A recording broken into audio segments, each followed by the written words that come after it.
दोस्तों, एक बार की बात है। एक लड़की थी जिसका नाम सारिका था।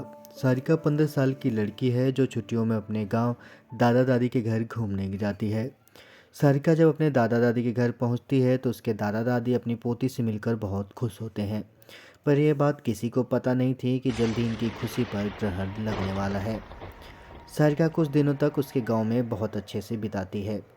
फिर एक दिन सारिका अपने सहेलियों के साथ गांव के बगीचे में खेल रही थी। सारिका खेलते खेलते आम के पेड़ को देखती है। उसके बाद वो अपने सहेलियों से कहती है, चलो ना आम तोड़ते हैं। सारिका ढेले से आम को तोड़ने की कोशिश करती है और उसका ढेला आम पर लग भी जाता है, जिससे आम नीचे गिर जाता है। पर आम गिरते हुए थोड़ी दूर मिट्टी में दबे एक पोटली के पास चला जाता है। सारिका जब आम लेने वहाँ पहुँचती है तो उसे पोटली का थोड़ा हिस्सा उसे दिखाई देता है। वो सोचती है कि ये क्या है। ये सोचकर वो पोटली बाहर निकाल लेती है। उस पोटली को खोलकर देखती है तो उसमें कंगन मिलते हैं जो कि बहुत ही पुराने होते हैं। सारिका को ये पता नहीं था कि ये कंगन उसकी ज़िंदगी का सबसे भयानक हिस्सा बनने वाले हैं। वो कंगन उससे अपने ओर आकर्षित कर लेते हैं, जिसकी वजह से वो उस कंगन को अपने घर तक ले आती है। घर आकर वो सारी बातें अपने दादी को बताती है और वो कंगन भी दिखाती है। फिर दादी ने जो कहा वो सुनकर सारिका डर से कांपने लगती है। दादी कहती है कि वो पोटली कोई आम पोटली नहीं थी, वो एक चुड़ैल की पोटली थी। तुमने ये कंगन उस पोटली से निकाल कर उस चुड़ैल को गुस्सा दिला दिया है। अब वो तुम्हारे पास जरूर आएगी। इतना सुनकर सारिका काफ़ी डर जाती है। सारिका डरते हुए दादी से बोलती है, मैं समझी नहीं दादी, वो क्यों और कैसे आएगी। दादी ने बोला, ऐसे ही पोटली में भटकती हुई आत्माओं को कैद करके ज़मीन में गाड़ा जाता है और तुमने उस पोटली को ज़मीन से निकाला है और उस कंगन को तुम घर तक लेकर आई हो। तुम इस मनहूस कंगन के साथ उस चुड़ैल को भी अपने पीछे लेकर आई हो।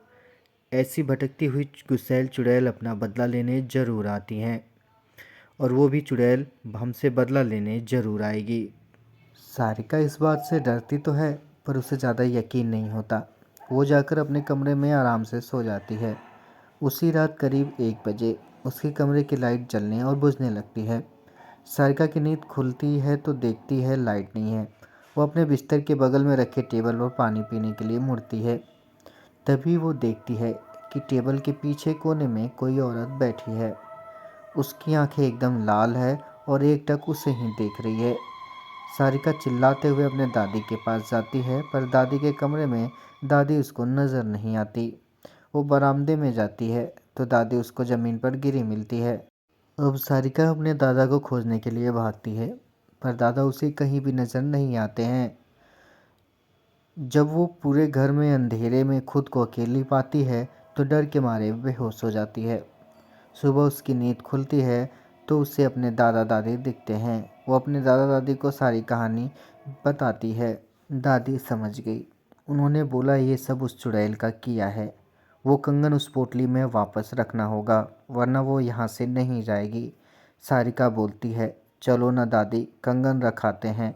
दादी बोलती है, नहीं, उस चुड़ैल से पीछा छुड़ाना है तो तुम्हें अकेले ही वहाँ रात में जाकर कंगन रखना होगा क्योंकि वो तुम्हारे पीछे है। सारिका हिम्मत करके कहती है, ठीक है मैं जाऊंगी। दादी ने बोला ये सब चुड़ैल इतनी आसानी से नहीं करने देगी। इसलिए दादी ने उसे रात में जाने से पहले एक मंत्रों से युक्त ताबीज उसके हाथ पर बांध दिया। अब सारिका रात होने के बाद अकेले बगीचे की तरफ निकलती है। थोड़ी देर बाद उसकी किसी को रोने की आवाज़ सुनाई देती है। पर दादी ने कहा था कि वो चुड़ैल तुम्हें अपनी तरह आकर्षित करेगी। तुम उसकी तरफ ध्यान मत देना वरना वो तुम्हें अपने कब्जे में कर लेगी। अगर चुड़ैल ने एक बार तुम्हें कब्जे में कर लिया तो कोई कुछ भी नहीं कर पाएगा। वो तुम्हें मार भी सकती है। सारिका इस बात को ध्यान में रखते हुए ईयरफोन लगा लेती है और गाना सुनते हुए चलने लगती है। तभी कुछ दूर जाने पर उसका मोबाइल काम करना बंद कर देता है। फिर भी वो चलती रहती है और उस पोटली के पास पहुंच जाती है। तभी उसे महसूस होता है कि पीछे कोई खड़ा है। पर दादी ने कहा था कि उसकी तरफ मत देखना, तो वो नहीं देखती है और डर की वजह से वो पसीने में लथपथ हो जाती है। फिर भी वो हिम्मत करके उस पोटली को खोलकर उसमें कंगन रखती है और ज़मीन में गाड़ देती है और आंख बंद करके बहुत तेज़ी से भागती है। सीधे अपने घर आकर ही रुकती है। चुड़ैल से तो उसका पीछा छूट जाता है, पर वो इतनी डर जाती है कि दूसरे दिन ही वापस शहर अपने मम्मी पापा के पास चली जाती है। दोस्तों, आपको ये कहानी कैसी लगी?